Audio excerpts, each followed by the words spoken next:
All right, hey everybody, this is Barney coming live at you again.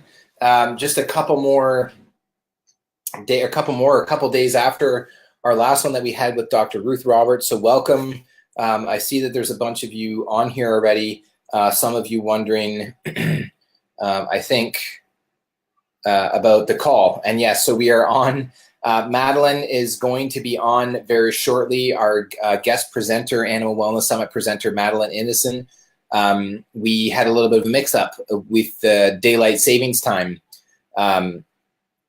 So basically, she thought it wasn't for another hour because those of you who, if you're living in the States or in Canada, we do daylight savings time, which I think the clocks went back. We lost an hour or something like that, or is it spring? Is it spring forward? Something, the clocks changed. And last week when she had checked that what time it was, so she knew it was going to be at 8 o'clock. Long story short, she's coming. She's going to be here in a couple minutes, but it had to do with daylight savings time. So thanks for those of you who are here early. I see that there's a bunch of comments, and you were right with the 7 p.m. Eastern Standard Time. But I see that here where it's EST or EDT, and that does make a difference for sure. Pull this up, Janine. Let me see this right here. So yes, I think we do need to start making sure that we use that EST or EDT because that does change when there's daylight savings time and when there isn't. So nonetheless, I just want to show you, because I see Madeleine, I see you in the waiting room or the lobby right there. So if you can hear me, then that's good.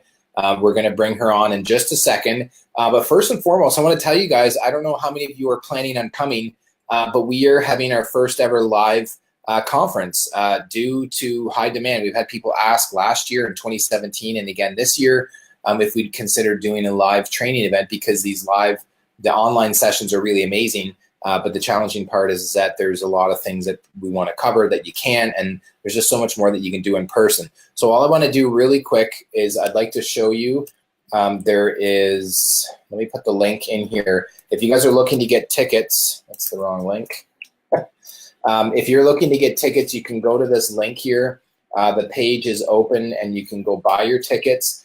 Right now, you'll be able to see the pricing right on there on the screen. But let me pull this up here for you and I'll show you. And this is going to be about another minute, and then we're going to bring in Madeleine. So here, what you can do, you can go to this page and see all the information about the presenters, some of their topics. We're still going to be getting that put up here, and we have about 2 or 3 more presenters that are coming. But it's going to be really awesome. And it's in Waterloo, Ontario, in Canada. And what's really neat about it is, as you can see right here, the rooms or the hotel is pet friendly. And that was a big attraction for us to be able to, for those of you who like to travel with your pets and your animals, probably your cats and dogs. I don't think anybody's going to be bringing their horses along with them, but you never know. And so it's coming up June 1st and June 2nd. And basically, it's a 2-day event, June 1st, Saturday, and then June 2nd on the Sunday. And right now the tickets are $249, including your dinner on Saturday, lunch on Sunday. And then for the first 100 people that get their tickets, you're going to get the digital recordings free included. So that means that all of the presentations that are going to get recorded live at the event will be given to you as a bonus for the first 100 people that sign up to get your ticket. And then the last thing on that is that I've had probably about 10 or 15 people email in saying, hey, I really want to do this. I just don't, money's the only thing that's holding me back right now. We're going to be introducing a 3-pay or an easy pay option. So you just basically pay like 80 or 90 bucks over three periods or payments. And then it makes it a lot easier. Okay. So with that ado, I wanted to at least just announce that and show you guys what's up and coming. If you're interested, go ahead and click on that link. Would look forward to seeing you here in Canada. And if not, then that's cool too. So Madeleine, welcome. I'm going to bring you in here just a second. And we're here, you're on, and let's see how your audio sounds. Okay, so hello. Thank you for having me. Yeah, you're welcome. Well, thank you for being here. And I was just telling everybody that Jamie and I forgot about the daylight savings time and didn't notify you, and we got a little mixed up, but that stuff happens. So And I didn't look at it because we don't have any daylight savings in they do in Eastern Australia, but in Western Australia we don't. So we're same time year round. Right, and that makes it easier, and especially with this online community, online marketing, it can make it hard because there's a couple states and a couple provinces in Canada and a couple states in the U.S. that don't use it, and that makes it really hard. Oh, absolutely! It's such a mess. It's pretty interesting. So why don't you? I'm going to presume that a lot of people on here know who you are, but I'm going to also presume that there's a lot of people that have no idea who you are. So for the people who don't, let's share a little bit. I'll put you on the screen in full. You're coming all the way live from Australia, so this is really cool. And why don't you just tell us a little bit about who you are and what you do, and then let's get into some of the stuff for tonight. Okay, so I am a homeopath, which is a specialist natural health practitioner. I've been in practice for 20 years now. It's very interesting because I came to homeopathy because of one of my cats. She had really, really bad eczema, and the conventional method, it would help her. But it actually, the vet tried lots of different medications, and some were good and some weren't good. And there was the only one that was good actually made her into a very angry cat. And I thought, well, she's normally a really placid, happy, friendly cat. I'm not going to keep doing this. Why would I make her so upset when all it is a skin condition? And who cares? It just looks bad and it's a bit itchy, but it's nothing. So I stopped it, and she returned to who she was, and so eczema carried on. And then I was talking about this to a friend one day, and she said, well, have you tried homeopathy? And I thought, what? Never heard of homeopathy. What's that? And she said, well, go to this particular guy. So I rang him up and made an appointment, and it was on the phone because homeopathy is really easy to use at a distance. He wasn't local to me, so we don't need to check an animal. That's the beauty of homeopathy. We go by symptoms. We don't go by vet tests. We don't go by blood tests. We don't go by palpation. Well, sometimes it's helpful, but we go by the symptoms. So he took the symptoms. He was, I don't know, about 70 at that age, because he only recently died sometime later. Took the symptoms, sent me the remedy, magic. Eczema cleared up, and her character remained just as she was. So I thought, wow, what's this? And I thought, well, one day I'm going to study this. And so I did. And then when I started studying it, I thought, I can't keep this to myself. I can't just use it for me. It's way too big. It's way too important. It's way too amazing. I wanted to jump up onto the roof and shout about it, but of course nobody listens. So that's what happened. I eventually trained and became passionate I just adore doing homeopathy. It's not easy, but it's very rewarding, and it led me into, because I wanted to practice on animals as well as people. I didn't want just to do the people. It led me into the next thing that you talk about, and that's diet. Diet's a huge part of health. So that's my passion. That's where I come from. I do homeopathy, and I do species-specific diet. And it's amazing what you can do with it. That combination, I think, is unbeatable. Yeah, that's pretty interesting. And I think that what's really neat about what you shared was just that, there's a story behind the reason why you're doing the work that you're doing. And I mean, as there is technically with almost everything we do in life, but I always find it interesting when we do our live weekly coaching calls with the presenters, and I'm always encouraged and interested to hear the stories, the kind of like the backstory and kind of how you got started. And it's neat because then that, coming from that place of passion, then when you're working with a client or a customer or something, then you can be reminded of the reason why you started in the first place, right? Yeah. Yeah. And medicine is so limited. I think medicine, and so I put the whole thing to it's reasonably good with acute conditions. Nobody's going to argue that it can't save lives in acute situations, but it's hopeless with chronic conditions. It has no idea what to do with chronic conditions, and that's where most natural health practitioners excel. Right, and when you're to clarify that, when you're saying with medicine, you're referring to the allopathic approach. Yeah. Right, for the short term. Yeah, and I think that's the neat part. With your presentations that you did in the summit, the holistic healthcare for cats.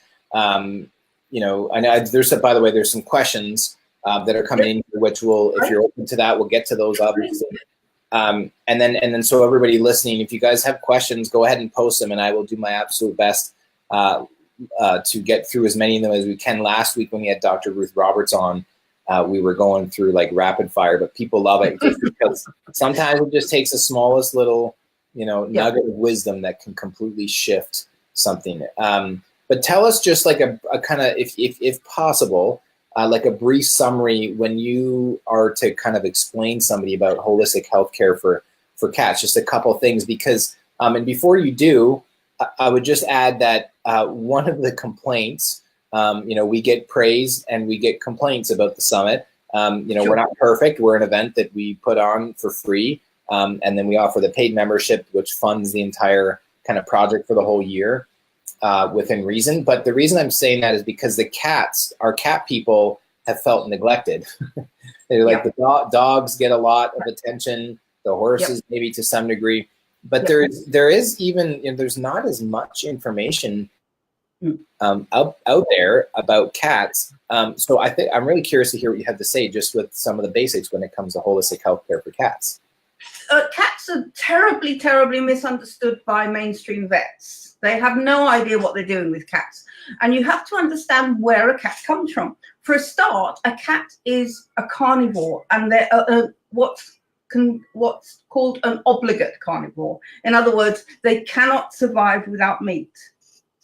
Now, a dog is an omnivore, but at the carnivore end, which means a dog can actually eat plant-based food and not come to any harm. You can actually have a dog on a vegetarian diet and they'll be okay. They might not be happy on it, but they'll be okay on it.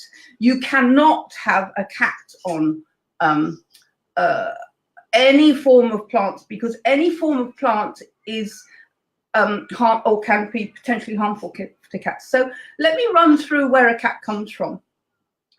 I'll compare them with dogs because I think that's reasonable. A dog will hunt in a pack. So a dog is not, it's not reliant on him themselves. They've got a pack. They can support each other. If one's ill, then the others will come back and regurgitate some of the hunt food so that the ill dog will still get food. So they're supported by a pack. Now, a cat, all except for the lions, all other cats, big, small, medium, whatever, they are lone hunters. So they live or die by their own efforts. And this is really important for people to understand, because to live or die by your own efforts, and you're a carnivore, you have to have exceptional skills. Right. And cats do. You watch a cat stalking something, and they're silent, they're stealthy, they move incredibly slowly, they're totally concentrated, they've got everything working at 100, on full alert. All their senses are there. They are totally focused. And then at the right moment, they're very good judgment. At the right moment, if it's going to work, then they pounce. And of course, it's not always the right moment because the prey is trying to get away. Right. So to have this super skills, they've had to lighten up their body. So they've lightened up their bones. They've but the important thing for us to know is that they've lightened up their organs. Now, the liver is the particular organ. You know, if you're going to be that good, you have to lighten everything up so that you can pounce and move silently. But to lighten up all the organs that don't need no, I'm sorry, I'm not being clear. I'll backtrack a little bit. All plant-based material have what's known as alkaloids, which are poisons. So our livers are really good at coping with the alkaloids, and any omnivore or any herbivore can cope with the alkaloids in plants really easily. It's no problem. The alkaloids in plants are just there to protect the plant, to stop you overeating them, because they want to survive as well. But the cats have jettisoned that part of their anatomy to lighten up their frame. So they can't eat plants. Well, they can, because we got all these horrible pet food which is full of plants, and the cats survive, but they don't survive well. So they can't actually cope with all the alkaloids in the plants. That's why cats can't cope with plant-based. You just change the diet from one of these horrible cat food, commercial cat food, and put them on just raw food, any quality. Go to the supermarket, buy any human grade food, because it's got to be fresh. And put your cat onto that. Now, you might have difficulty converting your cat because, they've been fed junk food. So, there is a conversion process. But just changing the diet, you can cure problems. And I'm not allowed to use cure, but I'm going to say you can. Right. It all comes good because now the body says, this food is what I've been looking for. But the other thing, just to back up on that one a little bit. The other thing is dogs will eat carrion. So if they're in a time when there's not much food around and they come across a dead animal that's been in the sun for weeks, they'll say, oh, yum, I'll eat that. And they'll come to no harm because dogs have what I call a cast iron stomach. They can cope with rotting food, no problem. Cats can't. Cats kill and eat. They do not go looking for carrion. So two things, they've got to have a meat diet and they've got to have very fresh food. Yeah, pardon me, I was muted and I was trying to mute myself. That is, there's subtle differences, but when I look back and think as you were talking, I'm like, yep, not like I'm questioning what you're sharing, but just kind of comparing from my own experience. And growing up on a farm and having lots of cats and dogs and other animals. And I remember that being, frankly, I didn't know. I was a kid growing up on the farm. I'm like, that's disgusting. The dog goes and eats manure or eats a dead animal and drags something back and they're fine. And the cats were like, they'd go and get a pigeon or they'd kill a bird in the barn and it's gone. Like there's just like nothing left of it. And it's interesting because just yesterday, we have a cat here out on our farm right now. We're still living on my grandma's old farmhouse before we move into our new house. And the cat that we have here is just hilarious, full of personality, and she's a hunter through and through. And yeah, we were eating dinner or breakfast the other night. Whatever. We were eating, and we were looking out the window, and we all stopped and looked out there because she was in full-on hunt mode. And I was impressed. I was just like watching and thinking like how much skill, there. Like, she's fully engaged as you were talking. Like she like climbed up the tree. She wasn't successful with that hunt, but I that is interesting. So that's pretty neat. So yeah, the other part with the food and the meat part, I think that's where there's some confusion on what they should or shouldn't or can or can't eat. And then I think that a lot of the stuff, I think where the challenge comes in is that, and I can imagine that from your experience that a lot of the things that you deal with or that you're helping your clients or customers kind of deal with or resolve a lot of times come from the diet. So do you find that it's really just as simple of kind of cleaning things up with the diet and a lot of the other ailments and issues kind of go away, or is it a case by case? It can do. It can do. It depends. You know, there's a new science called epigenetics, and they are saying, and they're so sensible about it, and it goes contrary to what the medical people are saying, but they're saying it's the environment. The environment causes 80 to 90% of your problems, and the genetics will cause maybe 10 to 20% of your problems. Well, to me, that's really, really empowering, because if the environment is responsible for 80% of your problems, then you are in control. You can change it. Whereas the doctors and vets like to say, oh, no, it's in the lap of the gods, it's genetics, you can't do anything about it except take my drugs. Well, that's disempowering. I want to empower people. I want to show you, you have control. You can change things. You can change your health. You can change all the health of those in your care. It's not necessarily easy, but it's possible.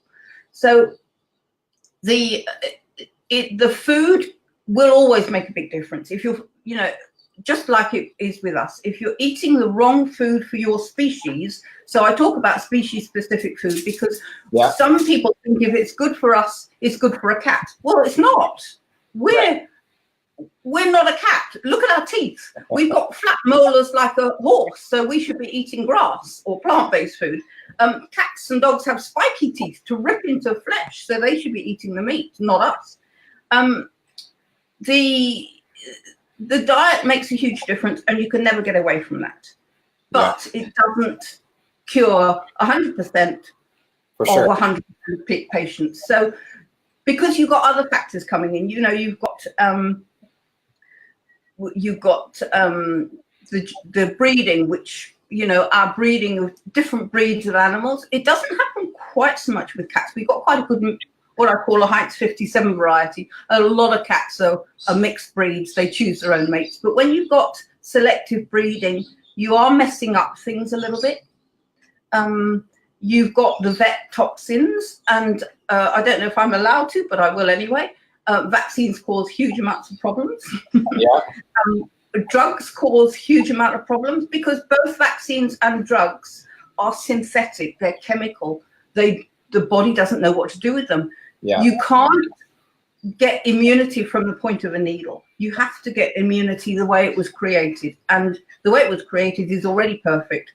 We don't need to change that. So diet is huge, but we do often need some help with other things. So if a cat, say, got stomatitis or a kidney problem, diet alone wouldn't crack it. It would help. It would make a huge difference. But extra help is necessary. It's a big factor, but it's not like it's a string that you can just pull on and then up down comes the solution. It's kind of like a spider's web. You pull on it, okay, well, that's a big contributing factor.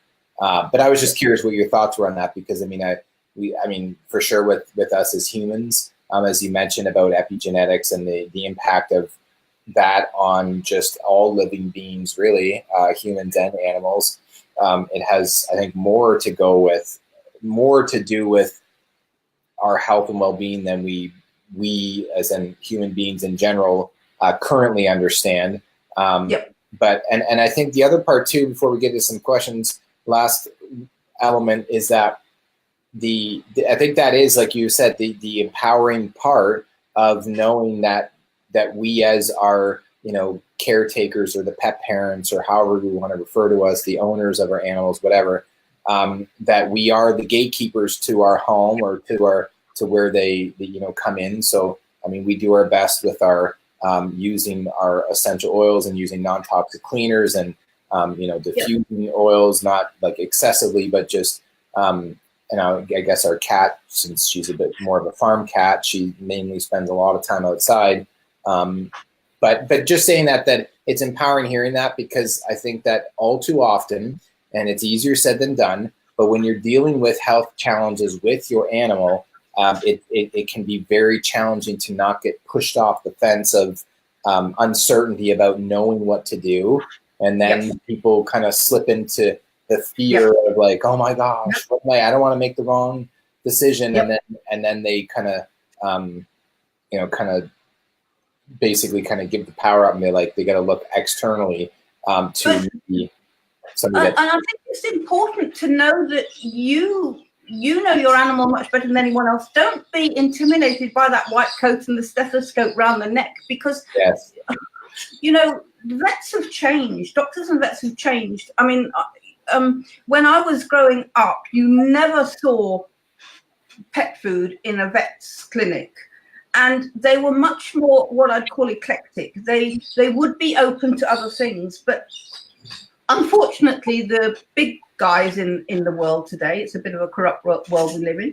The vets have become, I hate to say it, but they really need to clean up their act. They've become more like big pharma salesmen and big pet food salesmen. They're not looking at the whole picture. I'm often asked, have you got a healthy alternative to an antibiotic? And I say, hang on a minute, let me explain.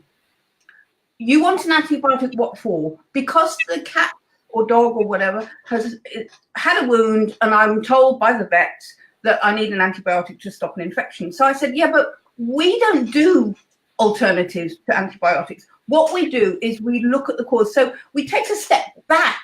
What caused the infection, or what caused the possible potential infection? Yeah. It was an injury. Okay, so we're going to give an injury remedy. And the injury remedy will not only stop an infection or stop the infection in its tracks, it will reduce the swelling, it will take away the pain, it will enhance healing, and it won't have any adverse effects on the animal or whoever it is. So we don't look at the bacteria and say, okay, I'll give you an alternative to an antibiotic. We look, well, what is causing the bacteria? And it's a bit like you can say the same with fleas. Somebody comes to me and says, have you got a natural alternative to the flea control? Because I don't want to use the vet stuff. Yeah, but hang on a minute. Why is your cat getting fleas? Fleas, we have to restructure our brain, because nature is already perfect. Fleas have a job to do. What fleas do is they eat the toxins that come out of the skin. They're really good scavengers. They have a job. They're wonderful. So you want to think to yourself, well, why is my cat or dog or whoever getting toxins coming out of the skin to attract the fleas? What am I doing? Look at the food. The food's full. You just look at the ingredients on the typical cat food, and you don't understand most of them. And it's about, it can be that list. Well, all it should be is meat. So look at the ingredients, and the cat is eliminating the toxins from the food or from the vaccines or from the drugs you're giving them through the skin, and the fleas are coming to eat them up. So don't put a neurotoxic flea control on your cat, which makes the whole problem worse. Look at why. So it's always why. Why is this happening? Empower yourself. And I think that's the problem with people. They go on guilt trips. Oh, I've got to do the best for my cat. I've got to do the best. I might get it wrong. I might do something wrong. Settle down, stop panicking, and think clearly. Why? And then go back a step. What happened before? Yeah, that's so would you refer to that as the etiology? Yeah, absolutely. Yeah, there's always an etiology for everything. Is getting to the root of it, because I remember that was one in holistic health for me in the human world when I was practicing full time in the gyms. It was always looking like, okay, people would be telling me, but the best piece of advice that I've been given, and correct me or just agree with me here if you do, Madeleine, and then for the benefit of all of you guys watching now and in the future, is that the guy that trained us in holistic health, his name's Paul Check.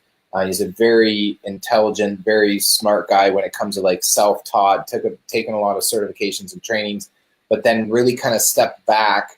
And he would always say that when you're looking at a case or a client, that you look at it at face value. So you look at, okay, what is he had a saying, don't look at the disease that has. No, absolutely. You look at the patient that has the disease, or you look at the animal that has the ailment or whatever. Exactly. And you just kind of like, okay, here's what it is. And then take a step back and try and look at it from a bigger, like a holistic perspective. Because then from that point, then you're less emotional about, am I doing it right or wrong or whatever. You just can kind of use your intuition. So is that kind of like what you do? And is that a good encouragement for people? Totally. This is why medicine can't work, because they only look at the disease. And your cat or your dog is not a disease. Your cat or your dog is a cat or a dog with a disease. That's right. You want the disease to go. But vets and doctors just look at the disease, and they want everybody to fit. Well, the drug companies want everybody to fit into a box. So you just give them that drug, and then it doesn't work. We're all individuals. We all have individual expressions. Hahnemann, the founder of homeopathy, said 200 years ago, you will never find the cure of disease in a laboratory. You have to step back. You have to look at the big picture. And when you look at the big picture, the disease will have the expression of the individuality. So, your ancestors might have, be prone to heart disease. So when things go wrong, this individual might express that disease through a heart problem, whereas another individual might have a different genetic expression. And so when they're fed all the wrong food and given all these toxic drugs, they will express the disease perhaps in a kidney problem. It's an individuality. You have to look at the individual expression. The expression is the disease. It's saying, I need some help, and this is where the problem is. Please, can you help me? So you look at how they're expressing, not what it is. Your teacher was absolutely spot on. That's what we do in homeopathy. Well, that's it's important, because I think that I wanted to share that because I feel like that was for me really empowering. I mean, I've had my own stuff to deal with on the human side, but then also with clients and patients that I've trained and worked with. And I think I just wanted to just mention that because it's great what you're sharing. And then a couple questions here, but I just think that is it can change the mindset of the approach that we will take when you look at like, oh my gosh, I have this situation, because that switches into the fear-based mentality, and then that changes your physiology. You never make the right decision when you're frightened. When you're panicking, you always make the wrong decision. Yeah, it's challenging. So Joanne, thanks for letting us know you got to take the dogs out to go pee. Friend Joanne from Alberta. So Robin was asking in response to what you were sharing. So I make my own cat food in a slow cooker. I can leave my veggies out. The veggies. Absolutely, leave the veggies out, and don't put it in a slow cooker. Give it to them raw and very fresh. Yeah. There aren't any cookers in nature. A cat will go and kill a mouse and eat a mouse. We've got to get out of this idea that cooking is good. Cooking is not good. And forget about, sometimes I feel I'm too negative, but you have to be a little bit negative to get across. There's a lot of anti-raw food in the veterinary industry, because it's a threat. If they don't want people to go raw food, A, because it would stop the animal getting ill, so the vets would suffer. B, because it would stop people buying crappy commercial pet food. There's a big industry behind it, so they're going to oppose it. But the salmonella that you find in raw food is peanuts compared with the salmonella that you find in commercial pet food, because there are no standards in commercial pet food, and there are always being recalls that you will never hear about. So don't be frightened of raw food. Make it very fresh for a cat, and it doesn't matter how fresh it is for a dog. Right. Okay. Well, and I think she was saying that about her cat. Now, the interesting part, and this is where I like this with the element of the Animal Wellness Summit, we had Dr. Ruth Roberts on last week, and she has her book, The Original Crock-Pot Diet. And what's interesting about it is that it's actually cooking food at a very low temperature, because she takes the traditional Chinese medicine approch with essentially warming fresh, real, whole food slightly in the crock pot, because she found that she was having people that were coming to them specifically dogs, so maybe this doesn't directly apply for cats, saying some of the dogs weren't responding favorably on a raw diet, and then they change it slightly to that, and it's been very successful. I had my sister had that with one of her dogs, but I think this goes back to, so I just wanted to mention that because some people are like, well, what the heck, Madeleine says this, Dr. Ruth says that, but I think this is where it's judged by results, and then there's also that biochemical individuality component where I'm a big proponent for testing and judging by results, because then you know, right? Yeah. But the warming, I think, is okay, but there is, in the human raw food industry, they talk about a limit. You can warm up food, and I don't know what it is in Fahrenheit, but I think if you get up to 40 degrees centigrade, which is quite high, so it will be over 100 degrees Fahrenheit, then you start to alter the protein and you start to kill off the enzymes. Right. So there is a point where you can warm it up, and let's face it, a raw animal is warm. If you've just killed an animal, they're still warm. They're still at body temperature, which is actually quite high. Right. So you can warm it, but you've got to make sure you don't go past that critical point where you start altering the protein, which makes it indigestible, where you start killing off the enzymes, which are so important. Yeah. No, that's good. That's a very great distinction for sure.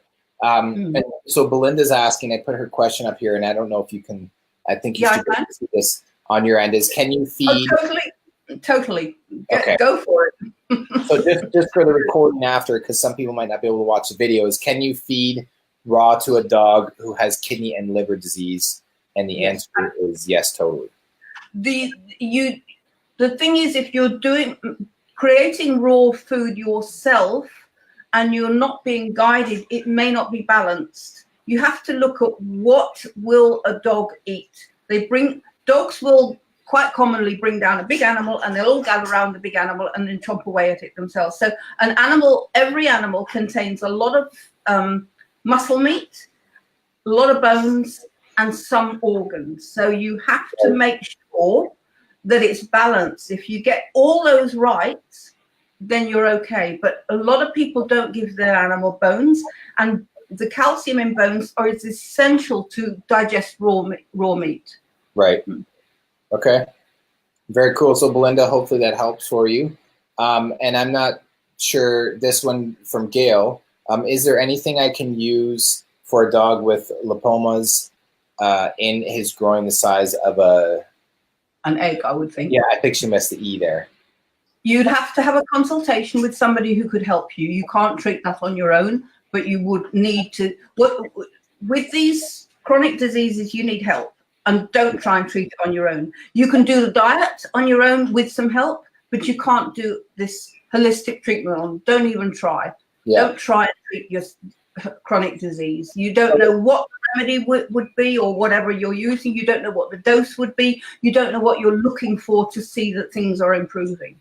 And you're referring to the homeopathic approach, like the remedies. Yeah. That's the only thing I use. So yeah. Okay.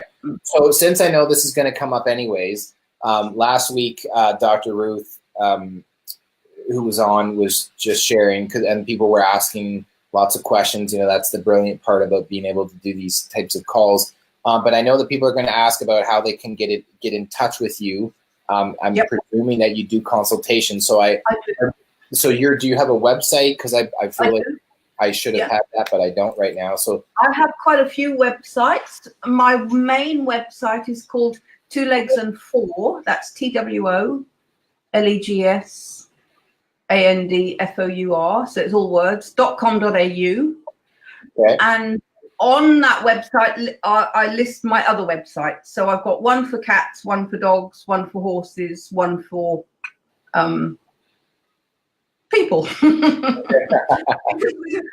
with homeopathy, it doesn't matter who we are. We don't have a distinction. We go on to, so a remedy we use for people, we use for anybody else. It's not any different. Right. Yeah, no, that's good. So I just, and thank you for that. So guys, I'm going to post this in the link for you. And who is that just asked that question? Pardon me. Oh my goodness. Holly. No, not Holly. I totally lost it here. Pardon me. Gail. So Gail, if you have questions for Madeleine, then just reach out to her. Go to the website there. I posted it up right here. You guys can see it right there. I guess I could have just looked on the screen. I forgot that it was up on the screen. But go there, and then so can people do, like, they just, you know, fill out a form, or they can do a consultation with you and hire you for X amount of time or whatever if need be? I'm available for a complimentary chat, because Okay. you know, you don't necessarily want to start using somebody without knowing a little bit about them. So I offer a 15-minute complimentary chat for anybody who wants to start using me. I'm not expensive anyway. So but one thing, so yes, anybody can book that up. It's on my contact details on all my websites. But you know, That's one great. thing I'm constantly asked is, a bit like Gail, what can I do for a lymphoma? You need a consultation. You can't do it on your own. People want me to give them a magic bullet. It doesn't. It's chronic disease.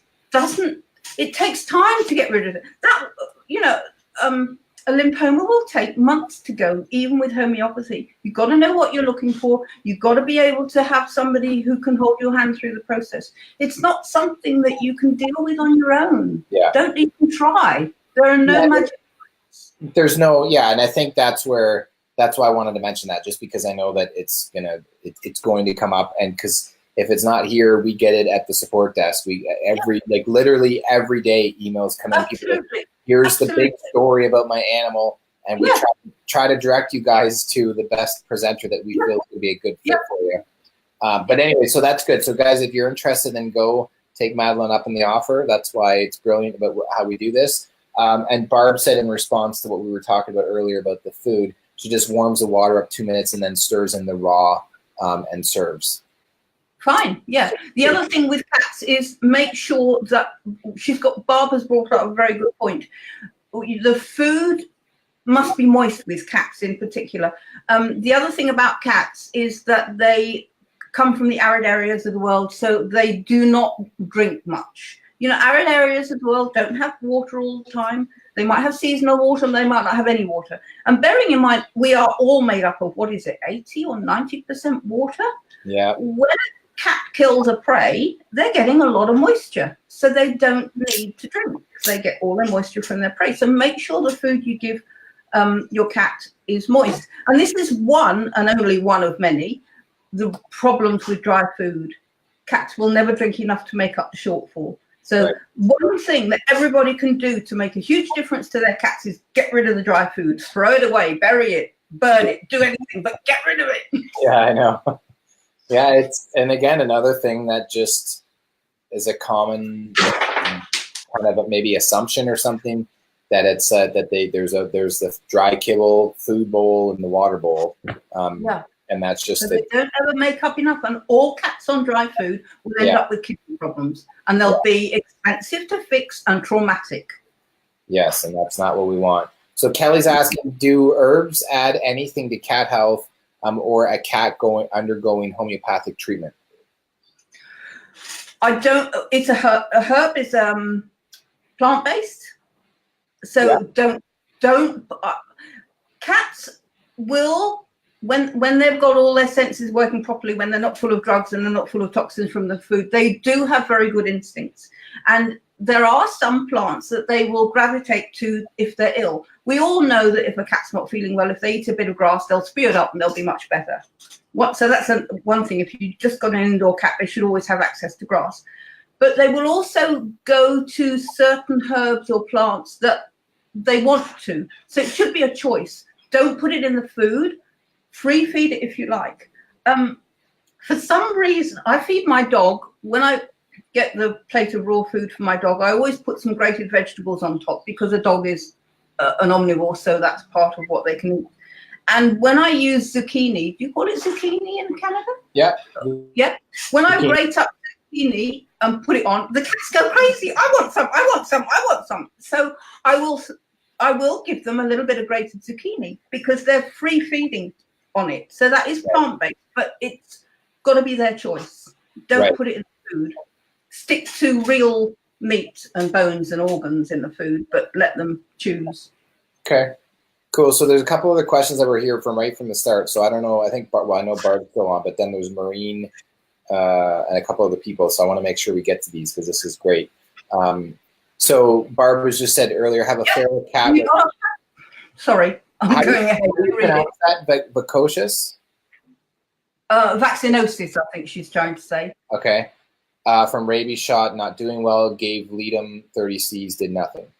Nope, you need a consultation. Okay. You can't treat vaccinosis on your own. Don't even try. It's far too serious. Might be too hard. Okay, Barb, get the phone. This is another rule in holistic health, and I think I know you're going to agree with me on this one. But when in doubt, the phone comes out. Yeah, good point. I like it. And when in doubt, the phone comes out, and give Madeleine or Dr. Ruth or somebody a call, and let them help you. So Maureen's asking, I have a 7-year-old cat with irritable bowel syndrome. He is on special food, which helps, but I need more ideas, probiotics, suggestions. I have a feeling like I know what you're going to say, but do you have any insight other than booking a consultation for her? The special diets are a myth. Okay. You will find that every vet will suggest a low protein diet for a cat with a kidney problem. All commercial cat food is on a low protein diet, and that's the problem. Cats should be on a high protein diet, whether they're ill, whether they're young, whether they're old, whoever they are. Cats need a high protein diet, and that is the biggest problem. You know, all this money that's spent on vets and research, they still haven't got it right. They still don't do it. They're just not looking at where cats come from. You need to change the diet. Get rid of the low protein diet. Get rid of the special diet. They don't mean anything. I have to call a spade a spade. Sorry. Yeah, they don't do it. They don't do anything. Give them proper food. Give them the food that they'd be eating in the wild. Yeah, and I think this just goes back to what I was saying before about and reinforcing what you're sharing is to judge by results. And Maureen, I have a feeling to share this with you, to just really trust your intuition. I have a sense that you already kind of know that maybe that special diet isn't ideal. And I think what Madeleine's sharing with you is that that's some good confirmation. But then in closing on your little question here, I would, if there's doubt, then out comes the phone. Absolutely. So Karen's asking, my 14-year-old kitty has lost her appetite, barely eating anything. Vet suspects choleangial hepatitis. Wow, Yeah. that's good. Is that even? It's a problem. How can I support her liver and get her to eat? So well, again, I don't know the background, so I don't know. Did it happen just after a vaccine? Did it happen just after a drug? You know, who I don't know. This is how can I make an assessment with a few lines? This is what people don't seem to understand. But I would suggest if a cat has lost her appetite, that's very serious and it's a chronic problem and you need some help immediately. You're going to a vet. Why are you going to a vet? If you're looking for holistic help, go to a holistic practitioner. Treat a holistic practitioner like you would a vet. Go to them. Have a consultation. Yeah, then you can see it from there. Yeah. Okay, so that's good. And Gail, I wanted to pull this up. She was saying, so she's in the U.S. I was just asking if homeopathy could help him. I home cook for him. Everyone that I have called said only surgery. And to remind you, Gail was asking about, just give me 1 second, the part with the lymphoma. Yeah. Yeah. Okay. Yeah. So the answer to her question then is the homeopathy can help, but there's got to be some more details. Yeah. Homeopathy can help with everything because it doesn't treat the disease. It treats the person or the being who has a disease. That's, right. We're energy beings. The vets and the doctors look upon us like cars, just as, non-energetic beings. We take this part out because it's faulty. That part isn't faulty. That part is simply showing a problem because that's where the genetics comes into. Right. When we look at the whole being and we treat the whole being, that part will get better. But if you take it out, then you got a problem, because then it can never get better. So we look at the whole being. Go for raw food, and that's what you can do. I can't do that. Right. Nobody can do that, but that's something that you can do. And then use the holistic health practitioner of your choice, but get somebody that you enjoy or like, because that's important. You need somebody who you feel is on your side. You need somebody who you feel will hear you. You need somebody who will hold your hand through the process of you thinking, I don't know what I'm doing, and I don't I don't want to get it wrong. So you need to feel good about whoever you're using. So make sure it's not just the therapy, it's the practitioner as well. Right. True. Very good. And I wanted to just close up. Barb said, I feed turkey gizzards, beef heart, liver, kidney from butcher, hoping they find the mice as well.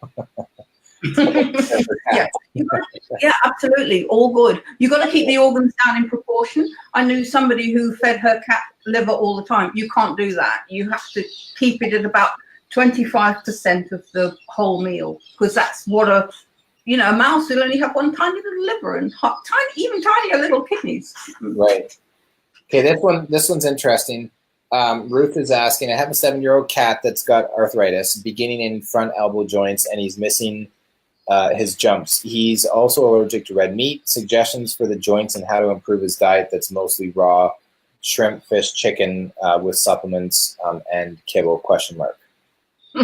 Kibble, go. Get rid of the kibble straight away. Yeah. And the rest, it will depend upon how fresh it is and how balanced it is. Are there any bones in that? Is he chomping up on raws? These bones in cats, these teeth in cats' mouths, they need to be kept clean. And the only way you can keep the teeth clean and the gums healthy is if the cat crunches up on a bone. And the best bones that a cat can crunch up on are chicken necks and chicken wings. You don't want to go higher because the bones are too big and it could fall. So you want your cat to crunch. The crunch on a bone keeps them pearly white. It keeps the gums nice and healthy. You'll never have a mouth issue if they're crunching up on bones. It's not necessarily easy to get them to do that if they're a mature cat, but it is. Yeah, well, you just got to make some soup, cook a big chicken, roast a big chicken, and get the chicken neck out. Or I guess you want to get it raw first. Right. It must be cooked bones. Cooked bones are bad. What I was going to say is get the chicken, take the neck off, then cook the chicken, and let your cat have some fun with it. But Ruth, I think that was great. I was smiling just because I kind of knew what Madeleine was going to say. And I think this is where, frankly, and to be transparent, I think what I've learned humbly. I knew a fair bit about holistic health before, but I'm learning so much. As I've said many times before, I'm not the expert when it comes to the animals. I've certainly learned a lot. My expertise in doing the Animal Wellness Summit is bringing together experts and brilliant presenters like you to have things to share with people who care that are all around the world. And I'm saying that because what I've learned is that it's not that a part of when we ask these questions or when people ask questions, I think on some level, we kind of know what the answer is, but maybe we don't want to face the responsibility that comes with it of, really walking that all out of the food preparation. And, it's more work, right? To do that. It's easy to go to the store and just buy a bag of cat food and, put a little bit in the bowl every day. And I think that's where the rubber hits the road of like, I'm not saying that anybody on here is not taking responsibility, because I think that most people are. I'm just saying that when you ask a question and then maybe we don't like the answers or something, it's kind of like, oh man, I kind of knew I could do that before, but I wasn't sure. I think that the whole way that the food industry has gone is not in anybody's health interest. We should look upon food as sacred. We should look upon food as something that we take seriously. We make it, we honor it, we try and find where it comes from. We do the best we can. Forget about the food industry and look, does this food come from, would you see it growing in a garden? You look at all the human health summits that are happening, the real ones, and they're always saying, make food sacred, make it a very big part of your day. Don't buy a packet and chuck it in your face and go and watch television, which is so common today and so easy to do. Take time to prepare and make it a special, and do the same for your animals. Mm-hmm. Yeah, and it is from that perspective that I think when it's rolled out and from the lifestyle standpoint, that's why it can make a big difference. Yeah, huge. So this one here from Marine, I think, not yet. So I have a kitty on expensive urinary health food for idiopathic cystis or cystitis. She drops bloody urine after using the kitty litter bin. This is a result of a lavage. What can I do? What can I feed her to get her pH down and crystals gone? I think a lot of the answers have been in the entire call, but just as a brief summary, you would probably say what? Expensive urinary health cat food is a myth. Feed them raw, and if that doesn't work, get a consultation with a holistic practitioner of your choice. Yeah. Okay. That's good. So Maureen, if there's doubt there, the phone's got to come out, right?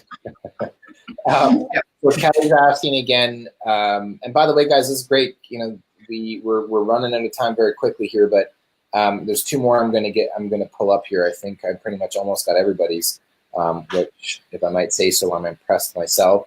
But for cats, how big do you leave the morsels of the raw food? And that's a good point, and it's a process. Hi, Kelly. The morsels can be as big.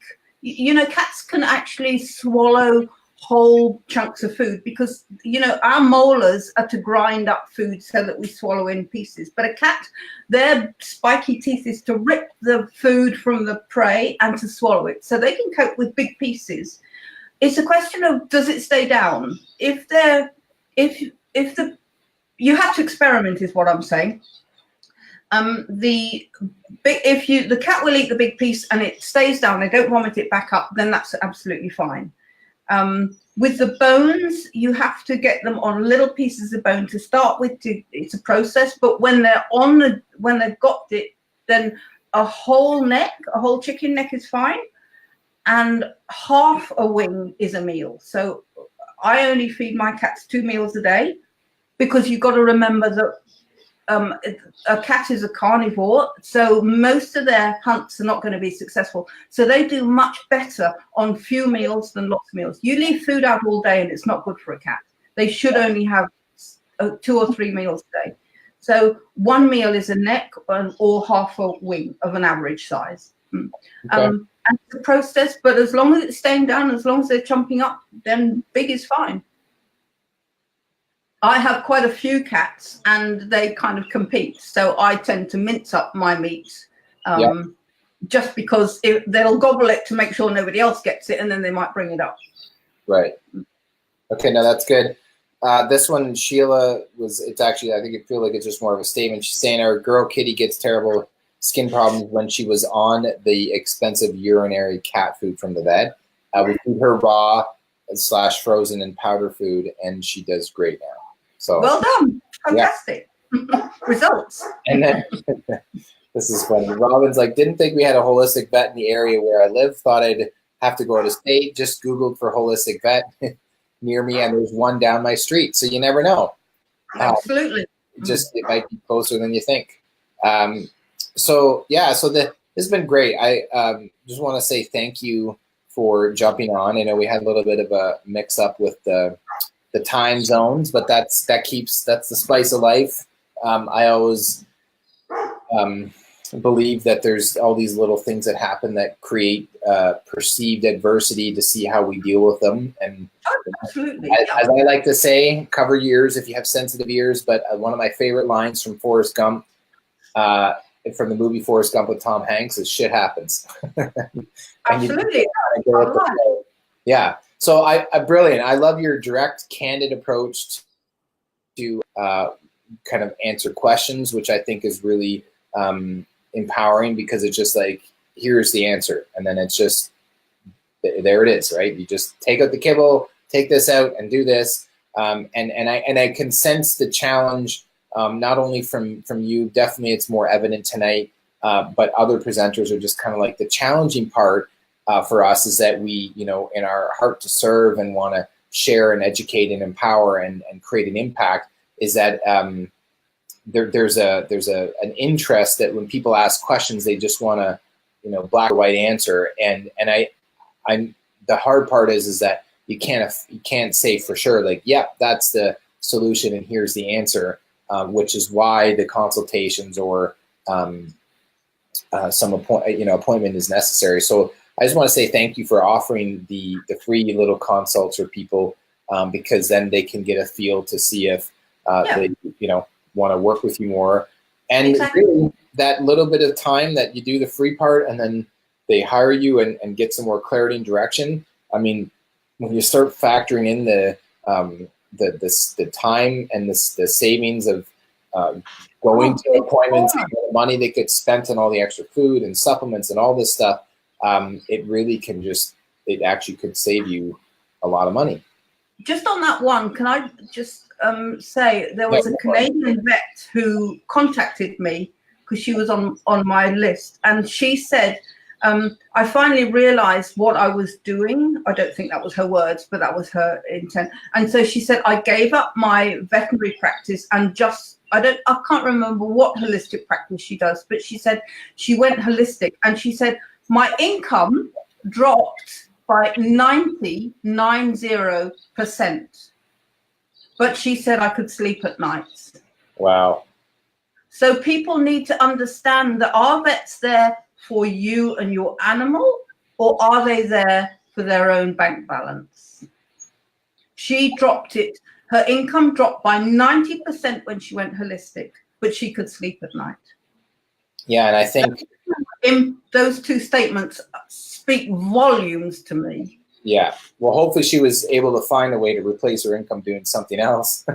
Well, she had a really good income, so she was able to cope on the 10%.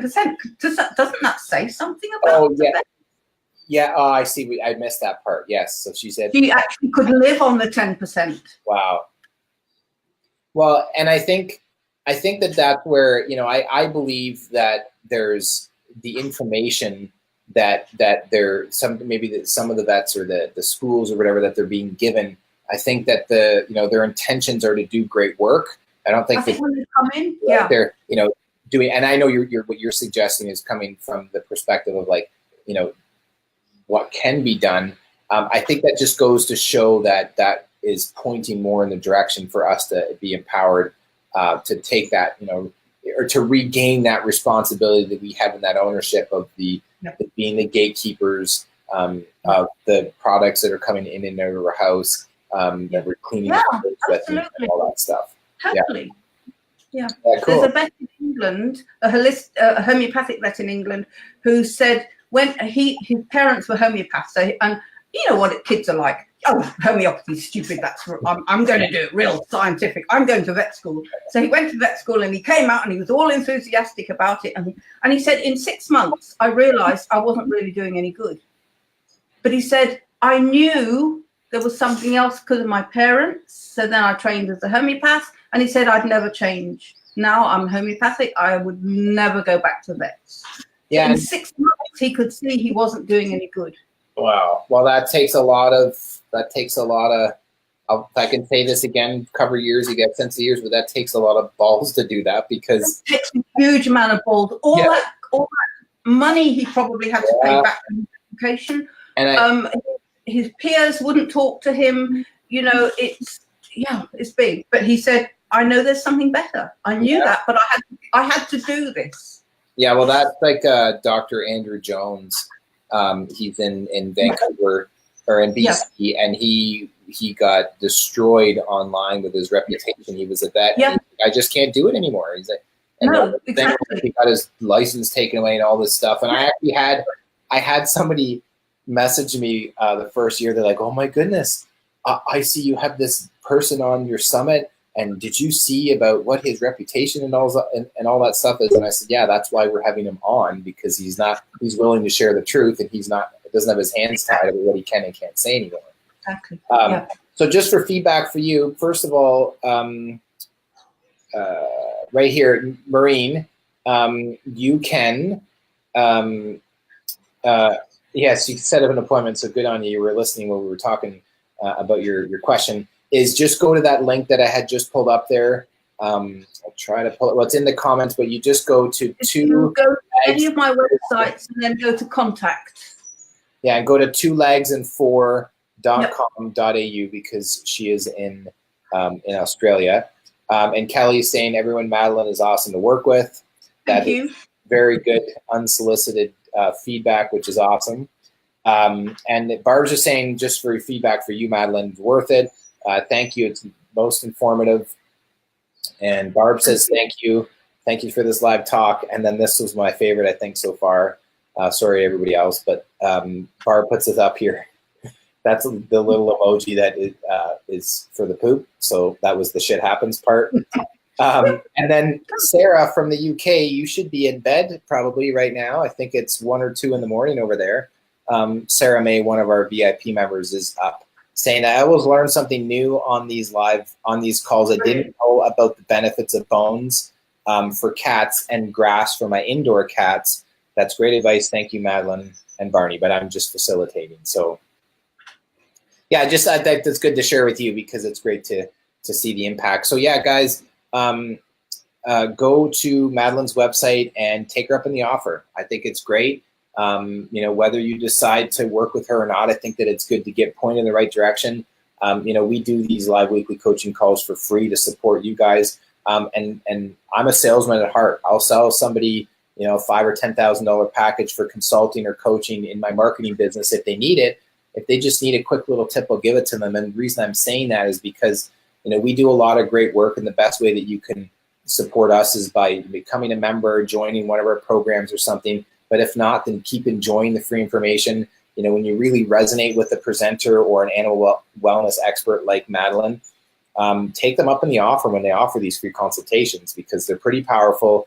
And my belief is just like when reading a book, that all it takes is one sentence or one paragraph that can completely shift and transform your mindset, your perspective, or your paradigm on how you see life, and it can literally change your entire life. So I feel like some of you are about to be going down a little life-changing path when you get on the call with Madeleine. And so that's it for me. Did you have anything you wanted to say in closing to everybody before we wrap up? There's a quote that I can't remember who said it. It was somebody famous who said, I think it was Wayne Dyer. He said, you have to change the way you think. If you change the way you think, I can't remember the exact quote. I know what it was. Change the way you think and everything will change. If you change the way you look at things, the things you look at change. Right. Got it. Thank you. And it is because we're looking at things the wrong way. The other day, you look at it, we're just looking at it through our vantage point, our conditioning, our programming. But when you change, so that's why I like asking questions when I'm working with a client in marketing or in fitness or something. They're like, oh my gosh, did you just get to the point? You ask so many friggin' questions. And I'm like, I know, because I can get really great results, but I need to be able to get clear on specifically what's not working and why it's not working so I can give you good advice.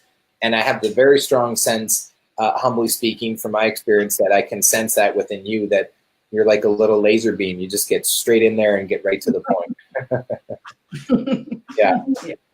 That's awesome. Okay. Well, thank you. Thank you so much, Madeleine. And thank you for having me.